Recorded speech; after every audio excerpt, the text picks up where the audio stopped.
Good morning. And I'd like to say hello to that special someone out there that I always say hello to. Hi. How you doing? Oh my gosh. When I say I'm ready to go and then I'm looking at myself I'm like, I'm not ready to go. I'm like getting ready. Hey, hi. How you doing? It's Kim Overholt, your party artist here at my studio, Overholt Art and Entertainment Studio, where everything always sorry, it's a little bit smoky in here. I don't know why today. I think I'm giving it special effects today. Yeah, isn't that wonderful? So today is to Entertainment Thursday, and welcome to Entertainment Thursday. As usual, I can't stick around very long, but I'm here to entertain you for at least a little while. And welcome everybody to Entertainment Thursday here at Overholt Art and Entertainment Studio. As you can see, my background, I have some guitars to play with. They're very cheap, you can get some on special sometimes. And I do my own paintings and my own little artwork and stuff. And my hubby, he's gone to a lot of concerts, so he's got a lot of concert tickets, and we like to play guitar. Yeah. So and it's Entertainment Thursday. I am already entertained. I had a great day yesterday. The paint party turned out fantastic. I couldn't have for a better audience, and we didn't even have any music. We just went with it, and it was good bickering a little once in a while once they got started. But once it was finished and the finished product, it looked beautiful. They all looked beautiful. And the great thing too, which I forget to tell people, is like just because it's done here doesn't mean that it's completed. If you want to keep going on it, you can work on it at your own pace. That's a great thing about when you get the bug for painting, I think, is once you start doing it, you want to keep doing it because you don't want to lose how the whole pattern of it goes. So it's like wet the canvas, start with the very primary colors for the background, do your background first, and then build forward and forward and forward. That way you get more brilliant and bright colors as you go. So, and they did so wow. I was like, I always say to people, like, you don't know what you can do until you do it, and then you are amazed by what people see in your work. You don't see it in yourself, but other people see it in you, which is a great thing. It's always nice when people can bring that goodness out of you too.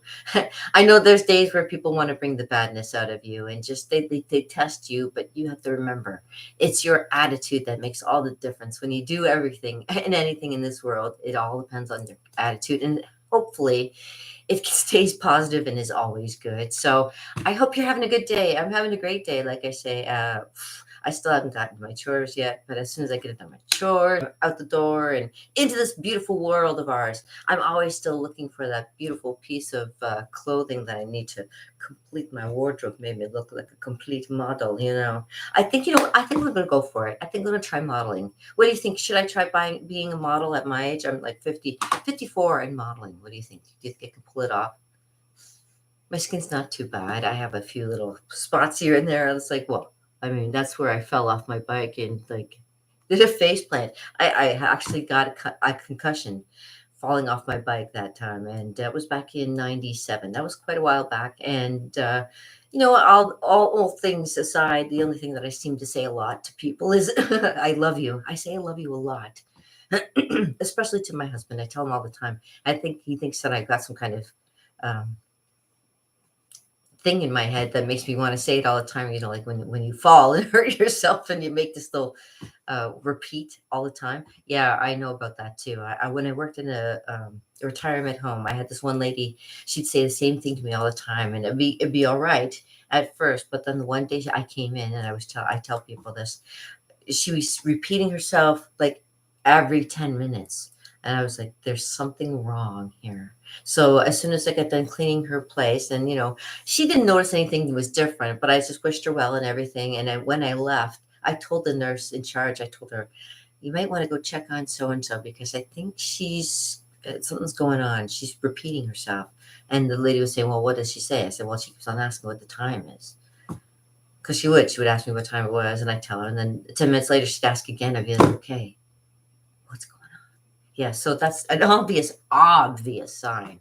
And that just started like that. Is like the day before, she was perfectly fine, talking to me like nothing. And then the next day, she's like, what time is it? Oh my gosh. It's time for you to get some help. And I hope I helped her. I hope that maybe she got better.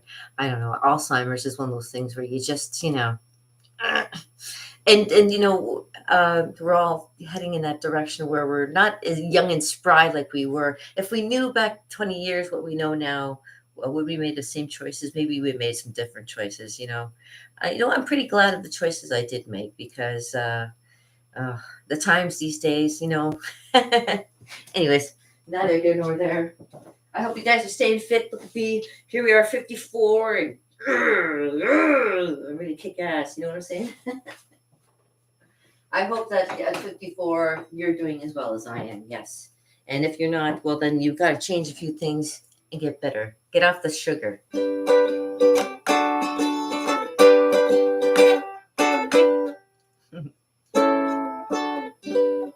So, Entertainment Thursday. Welcome to Entertainment Thursday.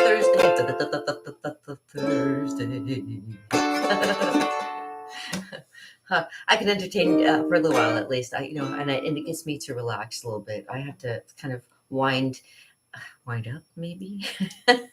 Wind me up, I can't stop. Like keep on going round the clock.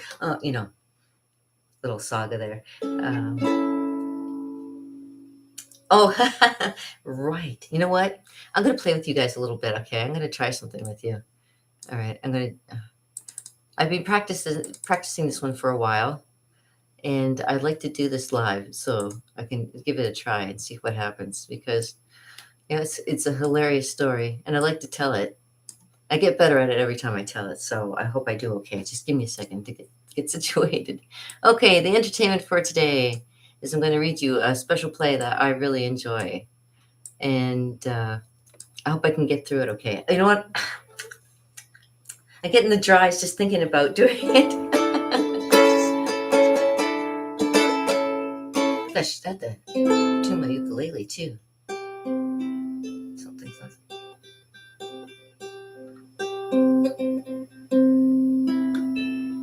Something sounds a little off. This is a hummingbird ukulele. The hummingbird guitar, like the main guitar for Epiphone, what a sound! It's like a great acoustic guitar. If you ever want a great acoustic guitar and a great acoustic ukulele, well, actually, this is an electric ukulele. Oh, sorry, there it is. This is a great one. I would recommend it for sure. I think the smoke's starting to clear. Gee. Yeah, I sound like I'm a little bit flat. Give me a second. Let me tune myself first. Have you ever tuned a ukulele? Well, today I'm going to show you how you tune a ukulele. Oh, goodness. What's up? Somebody called. Oh, Ann called. Okay. I'll have to call her back. But let me just tune my ukulele because it needs a tuning. Bang, ding. I have a tuner, a Boss tuner on my... Okay, so.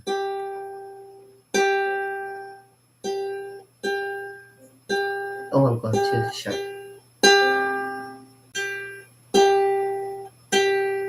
I'm too high, actually. I'm too high. Okay. George Clooney.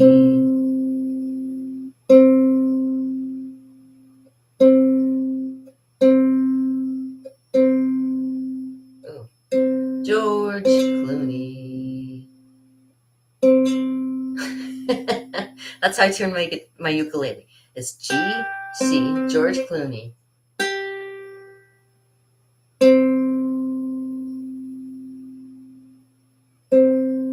There you go. Eats.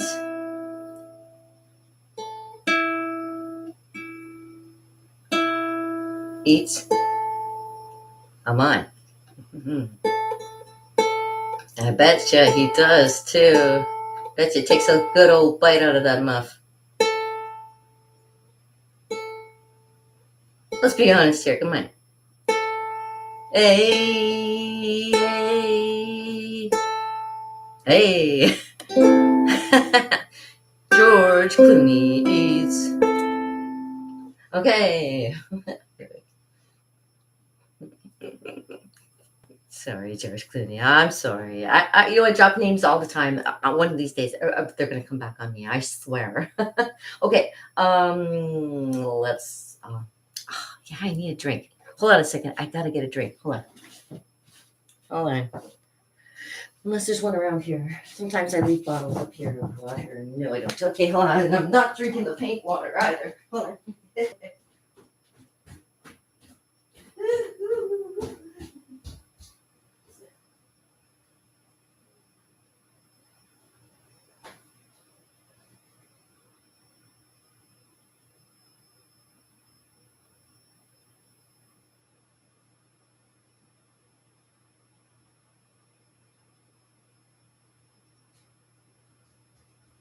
Okay, got it.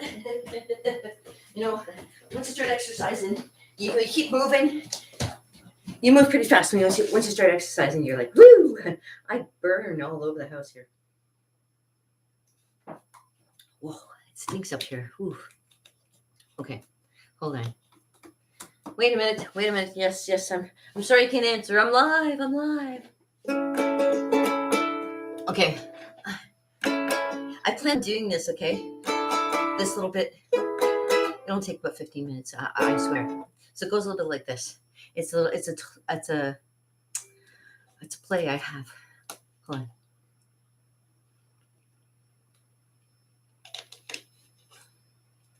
It's called Tirade. It's from back in 80 something. By 1986, I'm thinking. So I was probably about 16. Yeah, everything hits the fan around 1986. I'm thinking that's what usually happened. Okay, anyways. Okay, so here it is. Tirade by Mary Louise Wilson. I don't like to toot my own horn, but I have some standing in the theater community. I'm not exactly chopped liver in this town. People know my work. I know people. People know me. And in fact, I was at a peak, an all-time high in my career. I just went opened by one-woman show. Tra-la! An evening of song and anecdote based on my life in the theater. You probably saw the reviews. A benchmark performance. Comedic watershed. Perfect pitch. Blah, blah, blah. And then this other show opened up on Broadway. Sick. A cancer play. And apparently the lead, Dorothy Dibble, was nude during the entire evening. Well, the first act, she wore a hospital gown with the back open. But the second act, she was completely nude and bald. That's acting. Fine. I don't begrudge that. To each his own, I say, and hurrah to everybody. I was just too busy performing my own hit to pay too much attention anyway. It was just that I didn't necessarily want to hear about a show all the time. Every other minute, somebody was asking me, have you seen Sick yet? I was recovering from my opening night when my sister called from Alabama. I just heard about this wonderful play, Sick. Have you seen it? Well, of course I hadn't seen it. I was performing 8 times a week, and in between I had complete bed rest. I called my oldest friend from Alabama, from Boston, to come and see my show, and she said, "Okay, but can you get me tickets for Sick?" And this other thing started to happen. This old theater queen who lives in my building, she attacked me in the lobby. Oh, guess who just moved down the street? I started to say I had heard Meryl Streep had bought a house nearby when she screamed at me, "Not her, Dorothy Dibble!" I arrived at my neighborhood salon. Jeffrey, the stylist, hooted, "You just missed Dorothy Dibble." Even the doorman. One night, when I was leaving the building, I distinctly heard Jimmy the doorman say, "Dorothy Dibble." I grabbed him by his lapel and I said, "What did you say?" The poor man had a very thick accent. I realized when he was saying door thing jiggle, okay. But I mean, why do people think that one actress is just dying to hear what another actress is doing? Anyway, is one pipe fitter thrilled to know about another pipe fitter's work? But it wasn't just people in my neighborhood, of course. You've heard of Nikki LaPlante, the stage director. Nikki is one of my savviest, most wittiest, funniest people on the planet. Well, one night we're having those little dinner get-togethers when he was babbling away about the things he was doing, dropping names left, right, and center. And suddenly I hear him saying lunch with Dorothy Dibble. And I say, "I didn't know you knew her." "Oh, yes, darling," he purred. "Dorothy and I go way back. We're quite close." Now, I've known Nikki since we were lobsters in the summer stock production of Alice in Wonderland. I'd never heard him mention the woman's name before. And another dear friend, set designer George St. George, who's absolutely adores me, always telling me how fantastic I am to the point of embarrassment. He called me up and to invite me to his annual Christmas party. He said, Nathan's coming, Marion, Meryl, Philip Seymour, and Dorothy. Dorothy, I gasped. Tell me it's not Dorothy Dibble. Oh, but it is, he gashed. It's Dorothy Dibble. Isn't that marvelous? This woman was becoming intimate with all of my intimates. Even my classical theatre teacher, Alma Osgood, the British snob and vocal coach who were forever going on about Shakespeare and classical training and steak and kidney pie, suddenly Alma starts mentioning Dottie. Dottie in every breath. Royal Academy and Dottie, Sir Ian and Dottie, and the Spotted Dick. I was being dottied to death. Suddenly, Dotties are popping up everywhere in every conversation. One day, Alma put Dottie in the same sentence with Dame Judy, and I exploded. What is the deal with this woman, anyways? Has anybody ever seen her act? And Alma rose to her full 4 feet and shouted, Dorothy Dibble is a wonderful woman. What exactly was she implicating here? That I was not a wonderful woman? The thing that got me is I seen her act years ago. I had. It's not like she popped out of somebody's ear, you know. She had been around for years, way off Broadway, performing in broom closets and the grocery stores deserted on the other side of town. Well, in her one-woman show, Mimi Eisenhower. Well, one day I actually happened to be in the Lower East Side, and I went to the grocery store to buy an orange, and I actually saw her Mimi. And all I can say, it was smack with tedium. The depth was there was something going on up there, but I'd be damned to say if I knew what was going on. It was all the nuance and depth of an ironing board with the voice of Bella Lugosi. When Sick finally closed, I I assumed that the fervor over this woman would wane, but it was like gnats, an infestation. Dorothy Dibble was metastasizing. Honestly, she was starting to show up on letterheads and benefits for fundraising committees. She was sitting in advisory boards, and she was in my mailing lists, inviting me to 500 plate dinners. There was no escape. She was everywhere, like a ghastly perfume. No matter where I looked, she was sounding off about climate change or save the trees or starting to plays at the same time. She was on the front page of the New York Post. Pictures frantically showed her hailing one cab to another to pick up her to go to one theater to another, one dressing room, frantically climbing out of one costume and into another.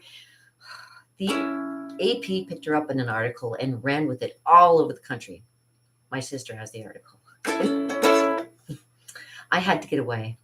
I had to get out of town, out of the overinflated possibilities of show business being everything is brilliant or a bomb, a touchstone or a laugh fest or a love song, whatever. When my show closed, I went to Tuscany.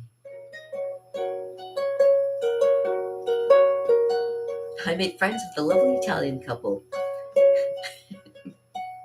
And one night they invited me up for dinner. We were sitting there on a hill overlooking Firenze, lazily chatting, sipping on our Bellinis. And suddenly in crosstalk, I thought I heard something. That name. Dottie. No, couldn't be. Dottie, I croaked.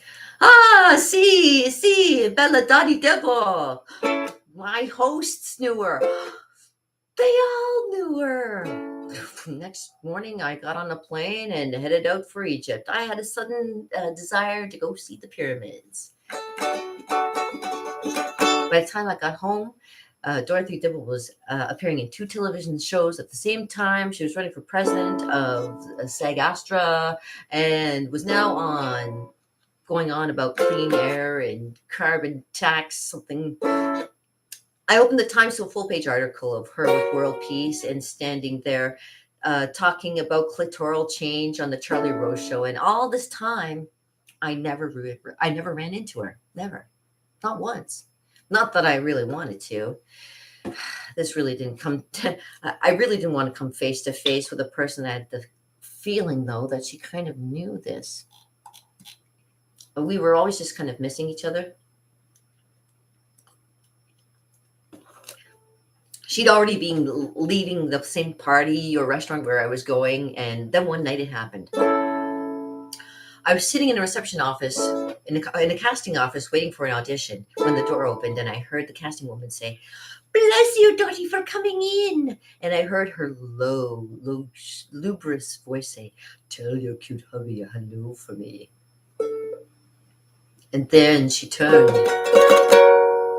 And there she was standing right in front of me. For a second, our eyes locked. Then she looked away. Didn't she know who I was, or did she? There was something, I swear, a glint in her eye. She did know I had to do something. I could not let this woman not acknowledge me. She was moving toward the elevator when I found myself yelling at her, "Hello, Dottie Dibble, hi, it's me, Tootie Perkins from Chola." She looked at me stony face for a second and broke into this blinding smile and said, "Oh, of course, I know who you are. I didn't think you recognized me." How could I not recognize who you are? I heard myself gushing. You probably heard that. I had that published show, and I heard that your published show sick was good. I mean, I was really great. I wanted to see it. I mean, I was so sick that I never had the chance to. I mean, I'm beside myself that I missed your show. "Well, I saw your show," she said. She must have come on Wednesday matinee, and it was one of the most brilliant times in the theater I'd ever spent. And then she bowed like this. She said, "Your performance was thrilling, exquisite, beyond perfection." The elevator came. I got in with her. She continued to tell me how wonderful I was all the way down to the lobby and down to 6th Avenue. I couldn't seem to manage to get a word in edgewise with her, but I have to confess, I was so pumped up. I felt like I was on helium. I don't remember what happened afterwards. We kind of floated into one restaurant where the theater crowd hangs out. I don't remember what we ate or drank. I was woozy from all the praise she was giving me. According to Dottie, I was spellbinding, breathtaking. My hands could act. My feet could bear tears to the eyes. These words were tumbling over me, and I was finding my head humbly getting lower and lower into my French fries. When suddenly it happened, I glanced up and I saw it. Something. I caught a glint in her eyes, something steely. I wasn't sure. Just then she excused herself to go to the washroom. And it's then that I felt my head clear a little bit. That's when it hit me. She was trying to kill me with kindness. She was complimenting me to death. I felt my gorge rising. I had to fight this. I could not go under again. I could not let her do this to me. When she came back, I saw her making her way across the room, saying hi to Sarah Jessica here and Liv over there. And then she was looking down on me with that blinding smile, that voice with, "Oh, actress," she said. And I found myself turning into jelly again. Oh, man, I need to fight back. I grabbed her by the jowls. "Your face is a benchmark of emotion," I yelled. "Not since Brando has an acting style so completely altered a generation," I said. I didn't know what I was saying.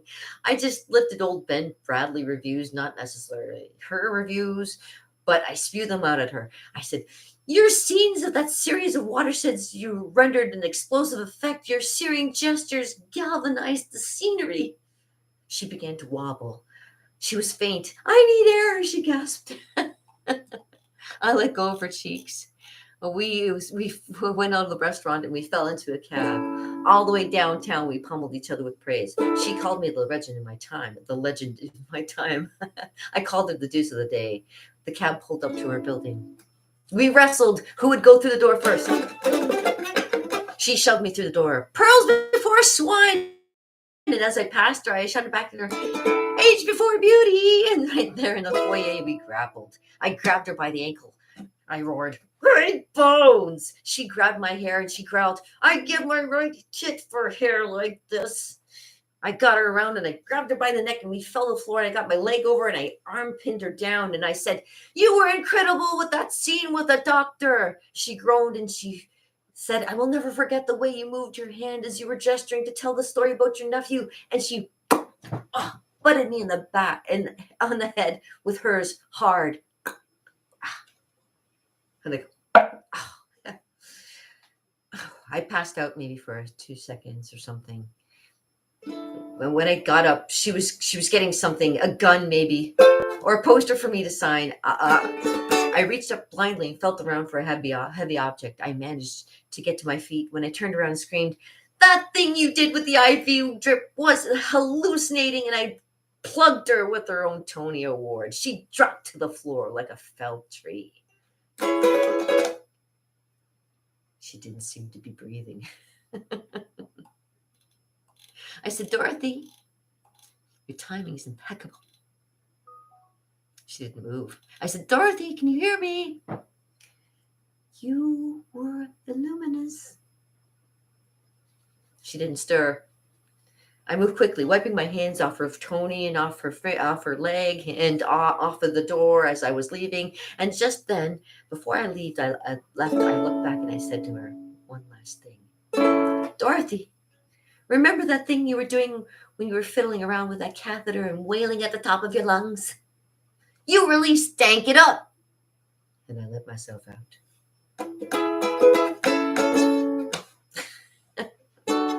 Okay, yeah, I know. Thank you. Tirade by Mary Louise Wilson. Yes, that was it's a play that I'm going to be trying out soon. I'm going to be trying out for a play. I want to become an actress. Yes. And what did you think? Do you think that's good? Do you think I'm good enough to be an actress out there? Am I believable enough? I'm going to keep practicing it though, because there's days where you're like, I can't get this one person to just stop leaving me alone. It's just every moment I would hear this person. Yeah. So I'm hoping that you're going to have yourself a great day. Hanging out with me is just a fun way to play. I hope you come back again tomorrow. And we'll keep each other safe from all this sorrow.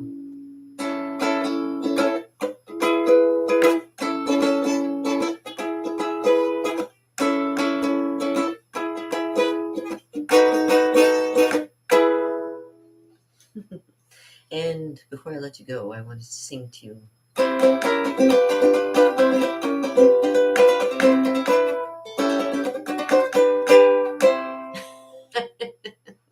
Stop! It's enough out of you already. Okay, so thank you very much for tuning in to Kim Overholt's Wild and Woolly Wednesday, Wacky Thursday. It's Friday. Friday's coming up tomorrow, and Friday is Freaky Friday.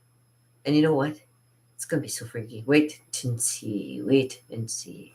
Now I gotta get my brain together. Yeah, I'm gonna be thinking about his Dottie Dibble. I'm gonna be dibbled to death. Yeah. But anyways, I want to say cheers, everybody. I had a great day. Oh my gosh. Rock and roll. I gotta go. All right. Peace out, brother. A little bit added. All my little hand signs. All means just the best to you. And all the best to everybody watching. You smart people. Thank you.